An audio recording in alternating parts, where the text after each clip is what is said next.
ভাই এখন আপনারা সবাই কেমন আছেন? আশা করি সবাই ভালো আছেন। আজকে আপনাদেরকে দেখাবো পিএম আবাস যোজনা গ্রামীণ সম্পর্কে। প্রধানমন্ত্রী আবাস যোজনা গ্রামীণ কিভাবে অ্যাপ্লাই করবেন। আপনারা যারা অনেক অ্যাপ্লাই করেছেন সরকারি ঘরের জন্য কিন্তু কোনো ফায়দা হয়নি, সরকারি কোনো ঘর পাননি, আপনাদের জন্য এই ভিডিও। আপনারা যদি এই পিএম আবাস যোজনা গ্রামীণ অ্যাপ্লাই করে নেন তাহলে আপনারা একদম সহজভাবে সরকারি ঘর লাভ করতে পারবেন। আপনারা একদম সহজভাবে সরকারি ঘর পেয়ে যাবেন। প্রধানমন্ত্রী আবাস যোজনা গ্রামীণ অ্যাপ্লাই করতে হলে আপনারা কিভাবে অ্যাপ্লাই করবেন? প্রধানমন্ত্রী আবাস যোজনা গ্রামীণ অ্যাপ্লাই করতে হলে কোনগুলো ডকুমেন্ট লাগবে আপনারা অল প্রসেস দেখতে পাবেন স্টেপ বাই স্টেপ। আপনারা ভিডিওটি না টেনে দেখবেন, ভিডিওটি মনোযোগ সহকারে দেখবেন, তাহলে বুঝতে পারবেন। চলুন আমরা স্টার্ট করি। প্রথমে আপনারা ভিডিও ডিসক্রিপশন চেক করে নেবেন। ভিডিও ডিসক্রিপশনে দিয়ে দেবো হোয়াটসঅ্যাপ চ্যানেলের লিঙ্ক, সেই লিঙ্কে ক্লিক করবেন। ক্লিক করার পরে সোজা হোয়াটসঅ্যাপে নিয়ে আসবে, হোয়াটসঅ্যাপ চ্যানেলে নিয়ে আসবে। এই হোয়াটসঅ্যাপ চ্যানেলটি আপনারা ফলো করে নেবেন। ফলো করার পরে আপনারা এই ফর্মটি পেয়ে যাবেন। এই ফর্মটি আপনারা ভালো করে দেখে নেবেন। দেখে নেওয়ার পরে আপনারা এই ফর্মটি ডাউনলোড করে নেবেন। ডাউনলোড করার পরে আপনারা এই ফর্মটি আপনাদের যে কোনো কম্পিউটারে গিয়ে আপনারা ভালো করে সুন্দর করে প্রিন্ট করে নেবেন। প্রিন্ট করার পরে আপনারা এই ফর্মটিতে যত কিছু লেখা আছে সব কিছু আপনারা দেখে নেবেন, পড়ে নেবেন। এরপরে ভালো করে বুঝে শুনে আপনি আবেদন করবেন। আপনি যদি যোগ্য হন তাহলে আবেদন করবেন, যদি যোগ্য না হন তাহলে আপনি আবেদন করবেন না। আবেদন করেও কোনো ফায়দা হবে না, কোনো লাভ হবে না। আপনি পিএম আবাস যোজনা লাভ করতে পারবেন না। আপনি যদি যোগ্য হন তাহলে আপনি ফিল আপ করবেন সুন্দর করে, সঠিক নিয়মে আপনি ফিল আপ করবেন। এরপরে আপনি জমা দেবেন। প্রথমে আসে প্রতি মাননীয়। আপনি আপনার প্রতি মাননীয়র জায়গায় আপনি আপনার গাঁও পঞ্চায়েতের যে কোনো একজনের নাম লিখবেন।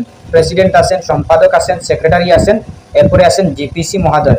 আপনি আপনার আপনার প্রেসিডেন্টের নাম লিখতে পারেন, সেক্রেটারি, জিপিসি মহোদয়, আপনি আপনার যে কোনো একজনের নাম লিখবেন।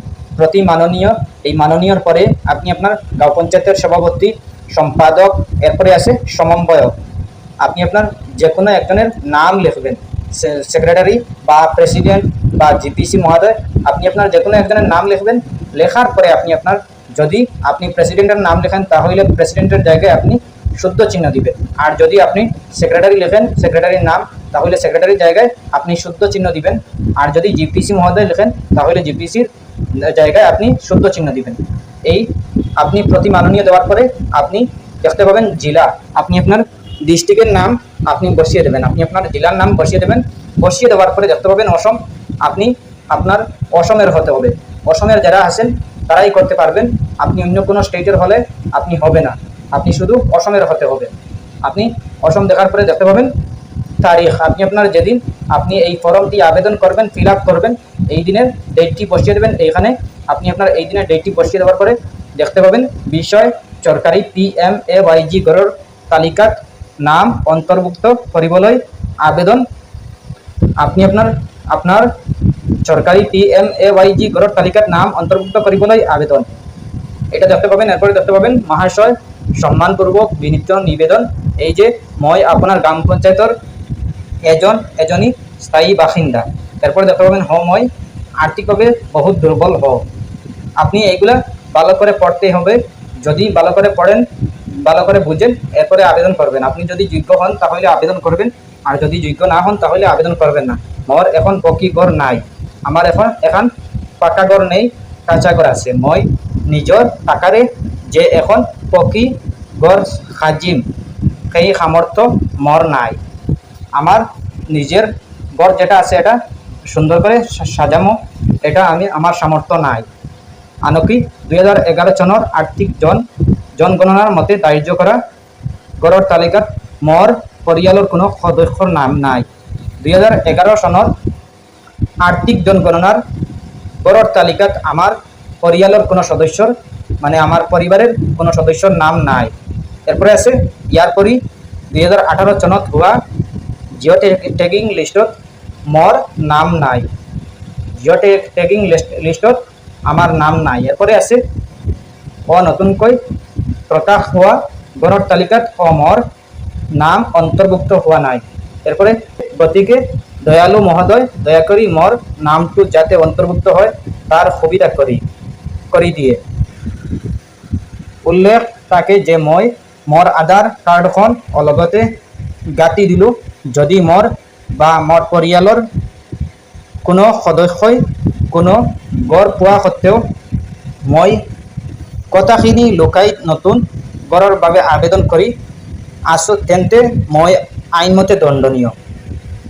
আমি যদি এটা গড় একটা গড় পেয়েছি, এরপরেও যদি আবেদন করি আর যদি এটা জানা যায় তাহলে আপনি আমাকে শাস্তি দিতে পারেন। আমি স্বীকৃতি দিল। এরপরে আছে নাম।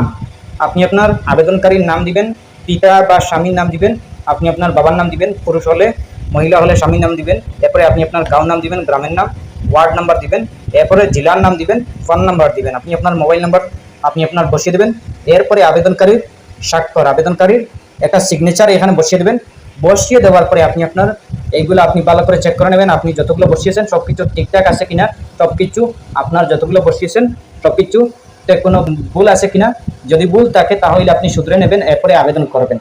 এরপরে আপনি এই ফর্মটি ফিল আপ হওয়ার পরে আপনি আপনার আধার কার্ডের একটা কপি, আপনার ব্যাংক অ্যাকাউন্টের এক কপি, আপনি আপনার ফটো দুইটা দিয়ে দেবেন। আর ভোটার আই কার্ড দিলেও হবে, না দিলেও হবে। আপনি আপনার আধার কার্ড লাগবে, রেশন কার্ড লাগবে, রেশন কার্ডের এক কপি, আধার কার্ডের এক কপি, ব্যাংক অ্যাকাউন্টের এক কপি, আপনি আপনার photo 2 copy, voter I card দিলেও হবে, না দিলেও হবে, এগুলো লাগবে। আর এই ফর্মটির সাথে আপনি আপনার গ্রাম পঞ্চায়েতে নিয়ে পৌঁছিয়ে দেবেন, সমঝিয়ে দেবেন। এরপরে আপনি আপনার লাভ করতে পারবেন।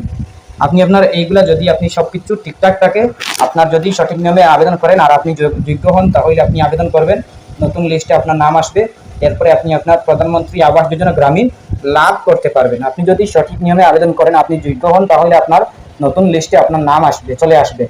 আর যদি আপনি ভুল ভ্রান্তি দেন, আপনার সঠিক নিয়মে আবেদন হয় না, আপনি যোগ্য না হন, তাহলে আপনি অসুবিধায় পড়তে পারেন।